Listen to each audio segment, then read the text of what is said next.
हमारे इस YouTube channel के सेगमेंट फास्ट न्यूज में आप तमाम का इस्तकबाल है। इस वीडियो में आप देख सकते हैं कम मिनटों में बहुत ज्यादा खबरें। तो आइए शुरू करते हैं वीडियो को और देखते हैं आज की ताज़ा तरीन खबरें। तेलंगाना में बारिश का कहर, आज और कल के लिए रेड अलर्ट जारी। कोत्तागुड़म और वरंगल में जुमला 3 अफराद बह गए, आम जिंदगी मुतासिर, कई टाउन्स और गांवों का सड़कों से राब्ता टूटा। तेलंगाना में मानसून की बारिश का कहर जारी है और 2 साबिका मुत्तहिदा अजला और वरंगल और खम्बम में इंतहाई शदीद बारिश हुई, जबकि तेलंगाना के तकरीबन तमाम दूसरे अजला में आज मुसलसल छठे दिन भी बारिश रिकॉर्ड की गई। वरंगल और खम्बम के कई टाउन्स और शहरों में जिंदगी ठप होकर रह गई और बारिश का पानी कई नशेबी इलाकों में जमा हो गया और गाँवों से सड़कों का राब्ता भी टूट गया। कई मुकामात पर सड़कों पर झील सी बन गई थी। आइंदा 2 दिन के दौरान सूरत हाल और भी बिगड़ सकती है, क्योंकि महकमा मौसमियात ने मंगल को 5 अजला के लिए और चारशंबे को 4 अजला के लिए रेड अलर्ट जारी किया है। मंगल को पेद्दापल्ली, जयशंकर, भोपालपल्ली, मुलक, भद्राद्री कोत्तागुड़म और खम्बम में इंतहाई शदीद बारिश का इम्कान है, जबकि चारशंबे को आदिलाबाद, कोमरम भीम, आसिफाबाद, निर्मल और निजामाबाद के लिए शदीद बारिश की वार्निंग जारी की गई है। हालिया बारिश की वजह से शहर हैदराबाद के मुजाफाती इलाके में जलपल्ली तालाब पानी से लबरेज होकर बह रहा है, जिसकी वजह से मेलारदेव पल्ली से जलपल्ली जाने वाली रोड को बंद कर दिया गया है। दिल्ली में चीफ मिनिस्टर केसीआर ने तेलंगाना में हो रही शदीद बारिशों की वजह से सूरत हाल का लिया जायजा और ओहदेदारों को हर वक्त अलर्ट रहने की हिदायत देते हुए हर वक्त मुनासिब इक़दाम करने का भी हुक्म दिया। केटीआर ने भी आज सुबह district collectors, SPs, municipal commissioner के साथ टेलीकॉन्फ्रेंस की और सैलाब से मुतासिर इलाकों में बहाली मरकज़ कायम करके सैलाब से मुतासिर लोगों को खाली कराने के अहकाम जारी करते हुए हैदराबाद से DRF टीम को रवाना किया है। तेलंगाना में कोरोना पर काबू पा लिया गया है। वैक्सीनेशन के मामले में भी तेलंगाना सर्रफहरिस्त केटीआर ने किया दावा। रियासती वजीर बल्दी नज़्म व नस्क केटीआर ने कहा कि तेलंगाना में कोरोना वबा पर काबू पा लिया गया है। फिलहाल रियासत में मामूली केसेस दर्ज हो रहे हैं। दूसरी रियासतों के बनिस्बत रियासत में बड़े पैमाने पर कोरोना टीका दिया जा रहा है। वैक्सीनेशन के मामले में तेलंगाना सर्रफहरिस्त है। तेलंगाना में स्कूल्स को दशहरे की तातीलात 12 दिन की होंगी। फिजिकल क्लासेस के एक तवील वक्फे के बाद रियासत तेलंगाना में 1 सितंबर को स्कूल्स की दोबारा कुशादगी के बाद तलबा की हाजिरी कम देखी जा रही है। ताहम स्कूल्स को यह हिदायत दी गई है कि ऑफलाइन क्लासेस में शिरकत के लिए तलबा को मजबूर न किया जाए। हाईकोर्ट की हिदायत पर हुकूमत ने इस बात को भी स्कूल की मर्जी पर छोड़ दिया है कि आया वो ऑफलाइन क्लासेस लें या ऑनलाइन क्लासेस या दोनों मुनक्किद करने का अपने तौर पर फैसला करें। महकमा स्कूल एजुकेशन की जानिब से हफ्ते को जारी किए गए साल 2021-22 के लिए तालीमी कैलेंडर के मुताबिक दशहरे की तातीलात के लिए 6 अक्टूबर से 17 अक्टूबर तक 12 दिन तातीलात दिए गए हैं। सलमान खान, अजय देवगन और अक्षय कुमार समेत 38 बॉलीवुड अदाकारों के खिलाफ मुकदमा हुआ दर्ज। ज्यादती का शिकार खातून की शनाख्त जाहिर करने पर बॉलीवुड के सुल्तान सलमान खान, अक्षय कुमार और अजय देवगन समेत 38 शोबिस शख्सियात के खिलाफ मुकदमा दर्ज किया गया है। ज़राए के मुताबिक साल 2019 में हिंदुस्तान में एक इंतहाई अफसोसनाक वाक़या पेश आया था, जब टोल प्लाजा के करीब 4 आदमियों ने हैदराबाद से ताल्लुक़ रखने वाली खातून को इज्तिमाई जिनसी ज़्यादती का निशाना बनाने के बाद जिंदा जला दिया था। इस वाक़े ने पूरे मुल्क को झंझोड़ कर रख दिया था और लोगों ने इस वाक़े के खिलाफ एहतजाज भी किया था। बॉलीवुड, टॉलीवुड और मुल्क के दीगर फिल्म इंडस्ट्री से ताल्लुक़ रखने वाले मुतअद्दिद फनकारों ने भी इस खौफनाक वाक़े पर आवाज़ उठाते हुए इंसाफ का मुतालबा किया था। ताहम इनमें से कुछ फनकारों ने ज़्यादती का शिकार खातून का नाम सोशल मीडिया पर जाहिर कर दिया था, जिसकी वजह से अब ये फनकार मुश्किल में पड़ गए हैं। ज़राए के मुताबिक बॉलीवुड के सुल्तान सलमान खान, खिलाड़ी अक्षय कुमार, अजय देवगन, अदाकार राकुल प्रीत सिंह, अनुपम खेर, फरहान अख्तर, महाराजा, रवि तेजा, चार्मी कौर समेत बॉलीवुड और टॉलीवुड से ताल्लुक़ रखने वाले 38 फनकारों के खिलाफ मुकदमा दर्ज किया गया है, क्योंकि इन फनकारों ने मुतासिरा खातून की पहचान सोशल मीडिया पर जाहिर कर दी थी। ये मुकदमा दिल्ली से ताल्लुक़ रखने वाले वकील गोरू गुलाटी ने इंडियन पैनल कोड की दफ़ा 228 के तहत सब्जी मंडी पुलिस स्टेशन में दायर किया है। इसके अलावा उन्होंने 30 हज़ारी कोर्ट में भी दरख्वास्त दायर की है। गुलाटी ने अपनी शिकायत में कहा कि दूसरों के लिए मिसाल कायम करने के बजाय हिंदुस्तानी फनकार अपने अखलाकी उसूलों को भूल गए और बगैर किसी समाजी जिम्मेदारी के मुतासिरा खातून का असल नाम जाहिर कर दिया। उन्होंने मज़ीद कहा कि कानून के मुताबिक मीडिया या अवामी मुकामात पर ज़्यादती का शिकार मुतासरीन का असल नाम जाहिर करना गैर अखलाकी है। गुलाटी ने इन तमाम फनकारों की फौरी गिरफ्तारी की भी दरख्वास्त की है, क्योंकि ये फनकार मुतासिरा खातून की राजदारी को बरकरार रखने और अपनी समाजी जिम्मेदारी निभाने में नाकाम रहे।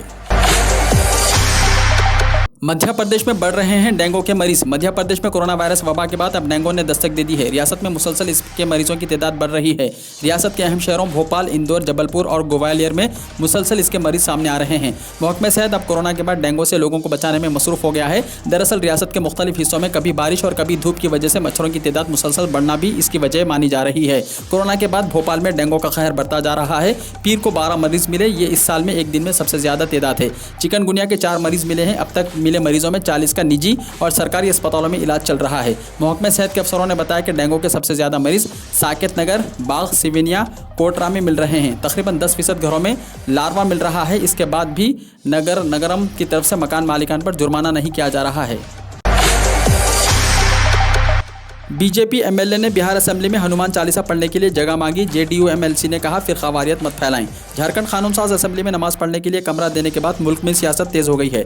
हेमंत हुकूमत के इस फैसले पर पार्टी के मुख्तलिफ रहनुमा मुख्तलिफ रद्दअमल दे रहे हैं। यहाँ झारखंड की सियासी गर्मी बिहार तक पहुँचना शुरू हो गई है। बिहार में भी लीडरान अब विधानसभा में मजहबी सरगर्मियों के लिए जगह मांग रहे हैं। बीजेपी एमएलए हरिभूषण ठाकर बिचुअल ने बिहार असेंबली में हनुमान चालीसा पढ़ने और दुआ करने की जगह का मुतालबा किया है। नमाज के लिए कमरा अलॉट करने का मामला हाईकोर्ट पहुंचा। भीरू सिंह ने मुफाद आम्मा की दरख्वास्त की दायर। झारखंड कानून साज असेंबली में नमाज की अदायगी के लिए कमरा अलॉट करने का मामला झारखंड हाईकोर्ट तक पहुंच गया। रांची के भीरू सिंह ने झारखंड हाईकोर्ट में एक मुफाद आम्मा की अर्जी दाखिल की है, जिसने असेंबली में नमाज पढ़ने के लिए मुख्तस कमरे के लिए दिए गए हुक्म को चैलेंज किया है। दरख्वास्त के जरिए अदालत को बताया गया कि असेंबली के स्पीकर को यह हक हासिल नहीं है कि किसी मखसूस मजहब के लिए असेंबली में कमरे की अलॉटमेंट गलत है। उनका कहना है कि अवामी रकम से बनाई गई कोई इमारत किसी खास मजहब को अलॉट नहीं की जा सकती। हमारे आइन में सेकुलरिज्म वाज़ह है, ये दूसरे मज़ाहिब के साथ अदम मसावत है, जो कि मसावत के हक़ के भी खिलाफ है। इसलिए असेंबली के स्पीकर के इस हुक्म को मनसूख करने का मुतालबा है। झारखंड की तर्ज पर एसपी एमएलए ने यूपी असेंबली में नमाज के लिए जगह मांगी। समाजवादी पार्टी के एमएलए इरफान सोलंकी ने मंगल के रोज झारखंड असेंबली में नमाज पढ़ने के लिए कमरा अलॉट किए जाने के बाद उत्तर प्रदेश असेंबली में भी इस तरह के नमाज के कमरे का मुतालबा किया और स्पीकर से कहा कि वो इस पर गौर करें। कानपुर के सेसामाहू हल्के से एमएलए सोलंकी ने कहा कि मैं पिछले 15 सालों से एमएलए हूँ। कई बार जब असेंबली की कार्रवाई चल रही होती है तो हमें मुस्लिम एमएलए को नमाज पढ़ने के लिए असेंबली से बाहर जाना पड़ता है। असेंबली में अगर नमाज के लिए एक छोटा सा दुआया हॉल है तो हमें ऐवान की कार्रवाई से बाहर नहीं जाना पड़ेगा। कभी कभी आपको सवाल पूछना पड़ता है और आपका वक्त आने वाला है तो अजान का वक्त आ जाता है। आप तो या तो नमाज पढ़ते हैं या सवालात पूछते हैं। मुल्क भर में वायरल फीवर, डेंगू और मौसमी बुखार का कहर। इंतजामिया की लाख कोशिशों के बावजूद लोग बुखार का है शिकार। मुल्क भर में वायरल फीवर, डेंगू और मौसमी बुखार का कहर जारी है। उत्तर प्रदेश, बिहार और मध्य प्रदेश में कई अमवात हो चुकी हैं। इंतजामिया की लाख कोशिशों के बावजूद लोग इस बुखार का शिकार हो रहे हैं। मध्य प्रदेश में 200 से ज़्यादा अफराद अब तक बीमार हो चुके हैं। उत्तर प्रदेश में करीब 100 लोगों के मरने की खबर है। सिर्फ फिरोजाबाद में 52 लोगों की मौत हुई है। कानपुर में अब तक 20 अफराद इस वायरल बुखार से जाँ बहक हो चुके हैं। बिहार के कई अजला में बुखार का कहर है। वायरल बुखार का शिकार ज़्यादातर बच्चे हो रहे हैं। मुख्तलिफ रियासतों में बुखार के खौफ से लोग इलाके छोड़ने पर मजबूर हो रहे हैं। इंतजामिया की जानिब से अब तक की सभी कोशिशें रायगा गई हैं। आलमी वबा कोरोना वायरस के दौरान तालीम पर लगा ताला, स्कूल बंद होने के तबाहकुन नताइज बरामद हो रहे हैं। गुज़िश्ता तकरीबन 1.5 साल से हिंदुस्तान में स्कूल बंद हैं, जिसके तबाहकुन नताइज बरामद हो रहे हैं। गरीब बच्चों के दरमियान किए गए एक सर्वे में सामने आया है कि तकरीबन 37% बच्चे तालीम से बिल्कुल अलग हो गए हैं और जो बच्चे पढ़ रहे हैं इनमें से आधे से ज़ायद चंद एक लफ्ज़ों के आगे नहीं बढ़ पाते। सिर्फ 8% बच्चे ही बाज़ाब्ता तौर से ऑनलाइन पढ़ाई कर रहे हैं। सर्वे के मुताबिक बेशतर सरपरस्त चाहते हैं कि स्कूल जल्द से जल्द खुल जाएँ। शौहर ने कहा सालन अच्छा नहीं है, बीवी ने मारकर फोड़ दिया सर। शौहर बीवी के दरमियान मामूली बातों को लेकर झगड़े हुआ करते हैं, लेकिन रियासत हरियाणा में पेश आए एक अजीबोगरीब वाक़े में एक बीवी ने सालन अच्छा ना होने की शिकायत पर अपने शौहर का मारकर सर फोड़ दिया। ज़िले हिसार बलवाला से ताल्लुक़ रखने वाले 40 साल दिनेश और बिंदिया शौहर बीवी बताए गए हैं। खाने में नमक कम होने पर शौहर ने कहा कि खाना बेमज़ा है, जिस पर दोनों के दरमियान झगड़ा हुआ और बीवी ने लोहे की सलाख से हमला करके उसका सर फोड़ दिया। जख्मी को इलाज के लिए हॉस्पिटल ले जाया गया। बातज़ां उसने अपनी बीवी के खिलाफ पुलिस से शिकायत की। बारिश के लिए लड़कियों की बरहाना परेड। ये शर्मनाक वाक़या वस्ती भारत के मध्य प्रदेश में खुश्क साली से मुतासिरा बुंदेलखंड इलाके के एक गांव में पेश आया। बारिश के लिए भगवान को राज़ी करने के मकसद से 6 कमसिन लड़कियों को पूरे गांव में बरहाना घुमाया गया था। सोशल मीडिया पर इन दिनों ऐसी कई वीडियोस वायरल हो रही हैं, जिनमें कंधे पर लकड़ी का एक डंडा जिसमें एक मेंढक बंधा हुआ है लेकर कमसिन लड़कियों को बरहाना हालत में पूरे गाँव में घूमते हुए देखा जा सकता है। गाँव वालों का कहना है कि ऐसा बारिश के भगवान इंद्र देवता को खुश करने के लिए किया गया है, ताकि बारिश हो और उनके इलाके में खुश्क साली दूर हो सके। उत्तर प्रदेश असेंबली इंतखाबात के पेश नज़र ओवैसी ने लखनऊ से लगाया नारा, कहा हम लड़ेंगे और जीतेंगे।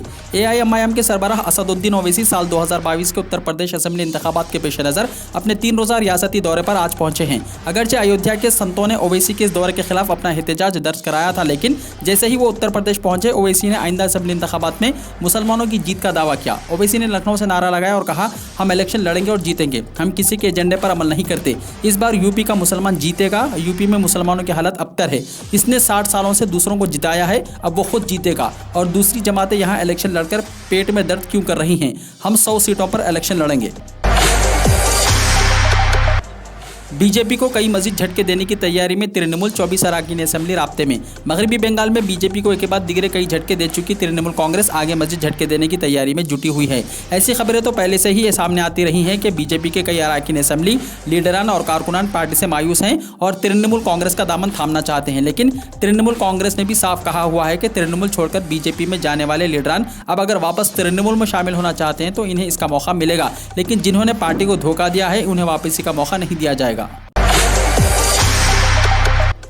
कश्मीर में 5 दिन के बाद ट्रेन सर्विस हुई बहाल। कश्मीर में मंगल को 5 रोज बाद रेल सर्विस बहाल हुई। सीनियर हुर्रियत लीडर सैयद अली गिलानी के 1 सितंबर के शाम हैदरापुर में वाक़ अपनी रिहाइशगाह पर इंतकाल के पेश नज़र वादी में एहतियाती तौर पर ट्रेन सर्विस को बंद कर दिया गया था। रेलवे ज़राए ने UNI को बताया कि मंगल के रोज़ वादी में तमाम ट्रैकों पर रेल सर्विस बहाल हुई। उन्होंने कहा कि बुड़गाम श्रीनगर ता बारहमुला ट्रैक पर भी ट्रेन सर्विस बहाल हुई है और बुड़गाम ता बानिहाल ट्रैक पर भी सर्विस बहाल हुई है। इनका कहना था कि ट्रेन सर्विस को बहाल करने का फैसला पुलिस और सूबाई इंतजामिया के क्लियरेंस के बाद ही लिया गया है। कैटरीना कैफ निकली तुर्क सीरियल उर्तुगुल गाजी की दीवानी। बॉलीवुड की मारूफ अदाकारा कैटरीना कैफ ने तुर्की के मारूफ और शहर उफाक ड्रामा सीरियल उर्तुगुल गाजी के हवाले से अपनी पसंदीदगी का इजहार किया है। कैटरीना कैफ इन दिनों सलमान खान के साथ फिल्म टाइगर 3 की शूटिंग के लिए तुर्की में मौजूद हैं, जहां बॉलीवुड की मकबूल शख्सियत ने तुर्की के वजीर सयाहत व सकाफत महमत नूरी इसराइल से मुलाकात की। ताहम अब सोशल मीडिया प्लेटफॉर्म इंस्टाग्राम पर कैटरीना कैफ की सलमान खान और तुर्की के वजीर के हमरा मीडिया से गुफ्तगू की एक वीडियो वायरल हो रही है। वीडियो में कैटरीना को सहाफ़ी के सवाल का जवाब देते सुना जा सकता है कि उर्तुगुल गाजी मेरी पसंदीदा सीरीज़ है, मैंने उर्तुगुल गाजी के 85 अक़सात देखी हैं। कैटरीना की गुफ्तगू के दौरान सलमान खान ने कैटरीना के उर्तुगुल ड्रामे सीरियल के हवाले से पसंदीदगी का इतराफ़ किया और कहा कि कैटरीना तुर्क अदाकारों को भी पसंद करती हैं। ख्याल रहे कि गुज़िश्ता बरस इस्लामी फुतूहात पर मबनी आलमी शोहरत याफ्ता Turk drama serial Ertugrul Ghazi Guinness Book of World Record में जगह बनाने में कामयाब हो चुका है। ड्रामा सीरियल उर्तुगुल गाजी का दुनिया की 39 मुख्तलिफ ज़ुबानों में तर्जुमा किया जा चुका है, जो एक रिकॉर्ड है, जबकि दुनिया के दीगर मुल्कों की तरह पाकिस्तान में भी इस ड्रामे के खूब चर्चे हैं।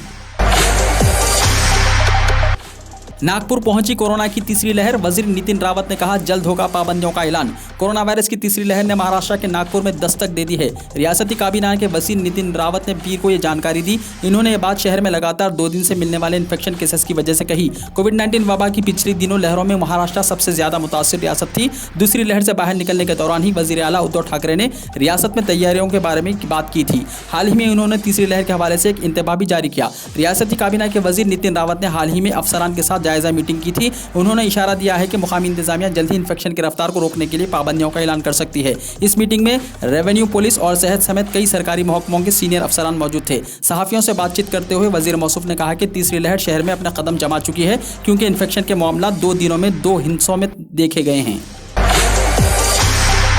मगरबी बंगाल में कोरोना की तीसरी लहर शुरू हो गई है। इससे एक बार फिर खौफ पैदा हो गया है। पीर को भी रियासत में कोरोना के डेल्टा प्लस वेरिएंट से मुतासिर मरीज के बारे में मालूमात मौसूल हुई है। इसके बाद रियासती महकमे सेहत ने आज एक हंगामी मीटिंग तलब की है। खदशा है कि ये वायरस बैरूनी मुल्क से आने वाले मुसाफिरों के जरिए फैल सकता है। इसलिए कोलकाता एयरपोर्ट के साथ साथ रेलवे स्टेशनों पर कोरोना प्रोटोकॉल पर सख्ती से अमल करने के इंतजाम किए जा रहे हैं। माहिरीन को खदशा है कि अक्टूबर में बंगाल में कोरोना की तीसरी लहर उरूज पर होगी। इससे पहले 10 अगस्त को कोरोना से मुतासिर पहले नए मरीज के बारे में मालूमात मौसूल हुई थी। अब रियासत में कोरोना डेल्टा प्लस से मुतासिर एक और मरीज के बारे में मालूमात मौसूल हुई है। कहा जाता है कि डेल्टा ही कोरोना की दूसरी लहर के लिए जिम्मेदार था। माहिरीन का कहना है कि डेल्टा प्लस वेरिएंट में पहले से ज़्यादा तेज़ी से वायरस फैलाने की सलाहियत है। महकमे सेहत के मुताबिक गुज़िश्ता जुलाई में कोरोना से मुतासिर एक शख्स को कोरोना वेरिएंट की जाँच के लिए हुगली भेजा गया था। 6 सितंबर को मंजर आम पर आने वाली रिपोर्ट से पता चलता है कि वो डेल्टा प्लस वेरिएंट से मुतासिर है। रियासती इंतजामिया इस सूरत हाल में ज़्यादा मोहतात है। पिछले कुछ दिनों से बैरून मुल्क से आने वालों पर कड़ी नज़र रखी जा रही है। हिंदुस्तान में कोरोना मुतासिरीन की मजमूई तादाद 3 करोड़ 30 लाख और हलाकतें 4,05,000 से पार। मुल्क में गुज़िश्ता 24 घंटों के दौरान जानलेवा और हलाकत खेज कोरोना वायरस से सेहतियाब होने वालों की तादाद नए केसेस से ज़्यादा थी और इस दौरान 44,000 लोगों ने इस वबा को शिकस्त दी। तीसरी लहर के दौरान किसी भी नई वेरिएंट का खतरा नहीं, top virologist doctor Gagandeep Kang ने दिया बयान। डॉक्टर गगनदीप कंग ने अपने एक इंटरव्यू में कहा कि बच्चों को वैक्सीन देने के बारे में फैसला करने के लिए हिंदुस्तान को अपने डेटा की ज़रूरत है। कंग ने कहा कि बहुत कम तहकीक हुई है जिनमें देखा गया है कि कितने बच्चे मुतासिर हुए और इनमें से कितने इन्फेक्शन, शदीद बीमारी और अमवात का बाइस बने। कोरोना वायरस के आने वाली तीसरी लहर के बारे में उन्होंने कहा कि अगर कोई नई वेरिएंट्स नहीं हुए हैं तो तीसरी लहर की दूसरी लहर की तरह मजबूत होने के इम्कानात बहुत कम हैं। वो इसलिए कि दूसरी लहर ने ज़्यादातर आबादी को मुतासिर किया या वैक्सीन दी गई।